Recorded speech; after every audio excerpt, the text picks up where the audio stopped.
Hey guys, this is Adam here with the Highest Return Group.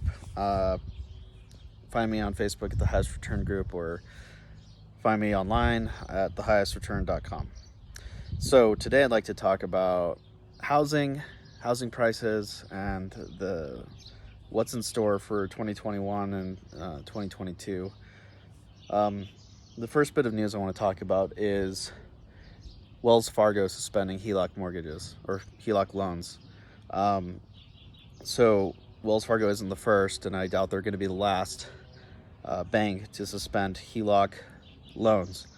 And what those are lines of credit, basically. You can borrow from the bank, or you can apply to borrow from the bank against the principal of the homes you own, and then basically use the HELOC as you would for whatever pretty much you want, like home improvements or pretty much anything. It's just kind of a line of credit, so you could use it to borrow money to buy stocks, to invest in precious metals, things like that.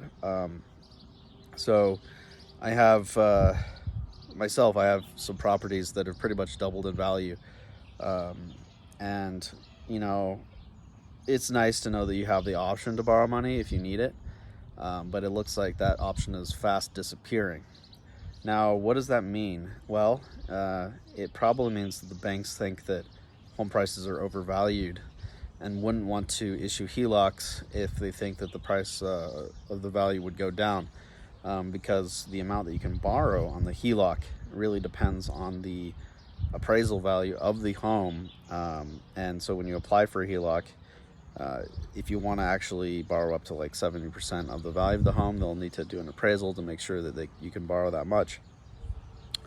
And this is different than refinancing with cash out, because with refinancing, there's just a lot more closing costs, and then it pushes out your mortgage to be 30 years again. So if you're paying on it for 15 years, and then you do a refinance, that 15-year mortgage is going to turn into another 30-year mortgage, and the payments might look attractive and things like that, but you're just going to pay a lot more interest over the long term if you refinance, unless you're getting a much better rate. So I'm a little bit worried, because that's just one of the things that's going to put a damper on the housing market. But like I said, my investments have pretty much all doubled in value since when I bought them back in 2018. So I'm really glad I did, and I've been renting them out, making cash flow on each of them. But it's hard to time, and it's a lot of hassle to try to sell.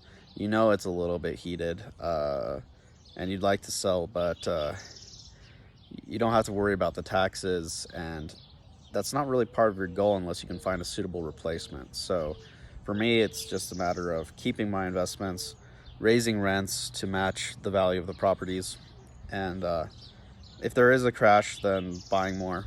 Not planning on selling anything. This has been Adam with the Highest Return. I hope you enjoyed this video. Long story short, HELOCs are getting harder to come by, so don't rely on being able to borrow against your house in the next year or so.